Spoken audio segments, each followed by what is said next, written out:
మాజీ డీఎస్పీ ప్రణీత్ రావు phone tapping కేసులో ఇద్దరు సీఐలను పంజాగుట్ట పోలీసులు అదుపులోకి తీసుకున్నట్లు తెలుస్తుంది. ప్రస్తుతం వరంగల్లో ఇద్దరు సీఐలు పనిచేస్తున్నారు. ప్రణీత్ రావుతో కలిసి ఫోన్ ట్యాపింగ్ కు పాల్పడినట్లు కూడా గుర్తించారు విచారణ టీం.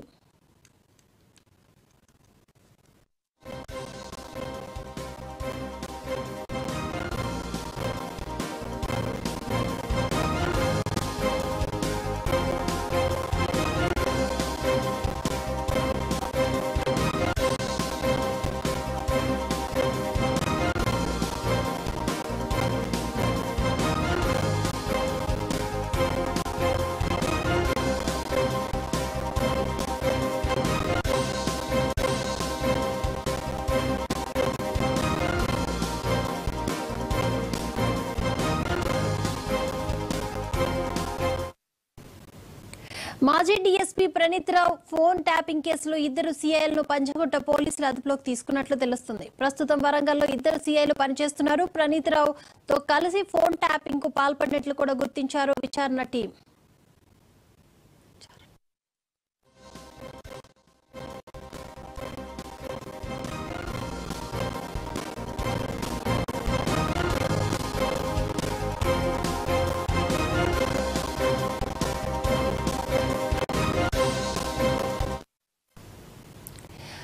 మాజీ డీఎస్పీ ప్రణీత్ రావు ఫోన్ ట్యాపింగ్ కేసులో ఇద్దరు సీఐలను పంజాగుట్ట పోలీసులు అదుపులోకి తీసుకున్నట్లు తెలుస్తుంది. ఈ అంశానికి సంబంధించి మరిన్ని అప్డేట్స్ అందించడానికి మా క్రైమ్ బ్యూరో చీఫ్ మధు సిద్ధంగా ఉన్నారు. మధు,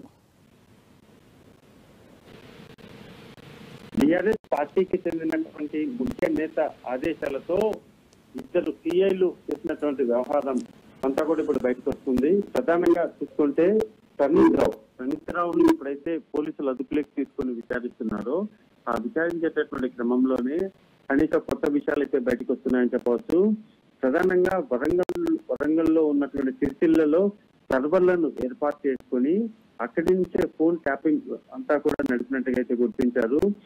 ఏదైతే ఒక 2 సర్వర్లను 2 చోట్ల ఏర్పాటు చేసి ప్రధానంగా ఈ సర్వర్స్ అన్ని వరంగల్ అదేవిధంగా హైదరాబాద్ వీటిలో అక్కడ సర్వర్లను ఏర్పాటు చేసుకొని ఈ ఫోన్ ట్యాపింగ్ పాల్పడినట్టుగా తెలుస్తుంది. అయితే ఇందులో ఒక మీడియా సంస్థకు చెందినటువంటి యజమాని పాత్ర పైన కూడా పూర్తిగా కూడా పోలీసులు ఆరాధిస్తున్నారు. ఆ మీడియా సంస్థ యజమాని ఇచ్చినటువంటి నెంబర్లను కూడా ప్రణీత్ రావు ట్యాప్ చేసినట్టుగా అయితే ఐడెంటిఫై చేయడం జరిగింది. మరోవైపు ప్రణీత్ రావు వెనకాల ఉన్నటువంటి మీడియా సంస్థ యజమాని ఎవరైతే ఉన్నారో ఆ మీడియా సంస్థ యజమానిని కూడా విచారించడానికి అయితే పోలీసులు సిద్ధమయ్యారని చెప్పవచ్చు. ఇదంతా కూడా ఫోన్లకు సంబంధించి ట్యాప్ చేసినటువంటి ఈ సర్వర్స్ ఏవైతే ఉన్నాయో ఆ డివైజెస్ అంతటినీ కూడా ఆ ప్రణీత్ రావు వాడినటువంటి ఆ డివైజెస్ పరికరాలు ఏవైతే ఉన్నాయో వాటిలో ఉన్నటువంటి హార్డ్ డిస్క్లు మొత్తాన్ని కూడా ప్రణీత్ రావు పగలగొట్టి ఇంకా పనికి రాకుండా ఇంకెవరైనా సరే ఆ డివైజులను మొత్తాన్ని తీసేసుకొని వాటిలో ఏం జరిగింది అనేది చెక్ చేయడానికి వీలు లేకుండా లోపల ఉన్నటువంటి హార్డ్ డిస్క్లు అన్నిటిని కూడా ప్రణీత్ రావు పగలగొట్టినట్టుగా అయితే పోలీసులు గుర్తించారు. మరోవైపు ఈ డివైజెస్ ఏవైతే ఉన్నాయో వాటిని ఒకవేళ మళ్ళీ పరిశీలించడానికి అంటే పూర్తిగా పగిలిపోయినా సరే వాటిలో ఉన్నటువంటి సమాచారాన్ని డీకోడ్ చేయడానికి అయితే ప్రస్తుతం పోలీసులు సిద్ధమయ్యారని చెప్పవచ్చు. ఎస్బీఐలో ఉన్నటువంటి ఎస్ఐబిలో ఉన్నటువంటి ఉద్యోగులు ఎవరైతే ఉన్నారో ఎస్ఐబిలో పనిచేస్తున్నటువంటి వారికి కొంతమందికి ప్రమోషన్లని మీరు నాకు సహకరిస్తే మీకు ప్రమోషన్లు కల్పిస్తాను, మీకు డెఫినెట్ గా మీకు ఉన్నటువంటి పోస్ట్ నుంచి పై పోస్ట్ కి వెళ్లేలాగా నేను ప్రమోషన్లు ఇప్పిస్తానంటూ కూడా ప్రణీత్ రావు కొంతమంది సిబ్బందికి తన మాటలతో వారిని లోపరుచుకున్నట్టుగా తెలుస్తుంది. అయితే ప్రణీత్ రావు వ్యవహారంలో చాలా కీలకమైనటువంటి పరిణామము ఒక బీఆర్ఎస్ పార్టీకి సంబంధించినటువంటి వ్యక్తి ఎవరైతే ఉన్నారో ఆ నాయకుడు ఆదేశాలతోనే ఓ టీవీ ఛానల్ కి సంబంధించినటువంటి యజమాని దగ్గర ఒక డివైస్ ను అదే విధంగా వరంగల్లో మరొక డివైస్ ను ఏర్పాటు చేసుకుని ఫోన్ ట్యాపింగ్ ప్రసంగం అంతా కూడా ప్రణీత్ రావు నడిచినట్టుగా తెలుస్తుంది. అయితే ప్రధానంగా ఇద్దరు సీఐలు ఎవరైతే ఉన్నారో ఆ ఇద్దరు సీఐలకి అదేవిధంగా ప్రణీత్ రావుకి మధ్య ఉన్నటువంటి సంబంధాలు ఏవైతే ఉన్నాయో వాటి మీద ప్రస్తుతం ఇన్వెస్టిగేషన్ జరుగుతుంది.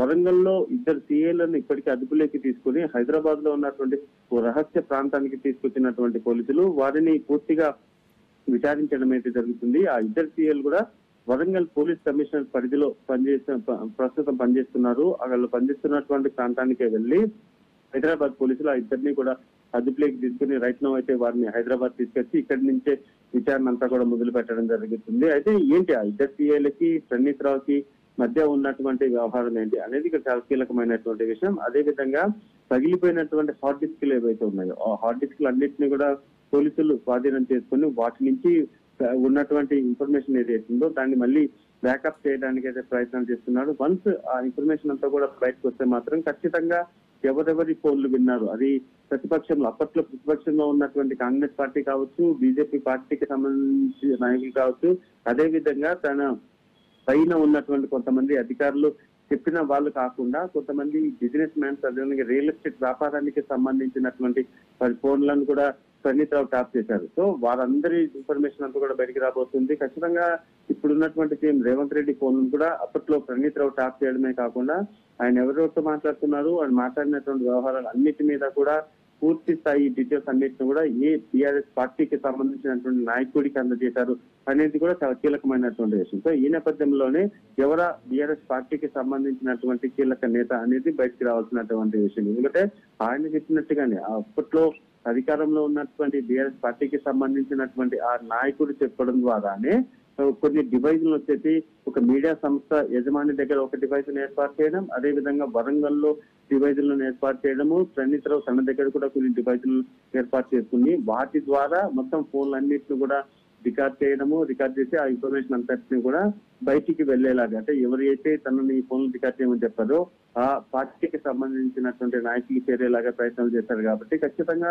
రానున్న రోజుల్లో ఆ బీఆర్ఎస్ పార్టీకి సంబంధించినటువంటి నాయకుడికి కూడా పోలీసులు నోటీసులు ఇవ్వబోతున్నారు. నోటీసులు ఇవ్వడమే కాకుండా ఇందులో ఇన్వాల్వ్మెంట్ అయినటువంటి అధికారులు ఎవరైతే ఉన్నారో ఆ పోలీసు అధికారులకు కూడా పూర్తిగా నోటీసులు ఇచ్చేసి అవసరం అనుకుంటే అరెస్ట్ చేయడానికి కూడా సిద్ధమయ్యారని చెప్పొచ్చు. Right, thank you Madhu.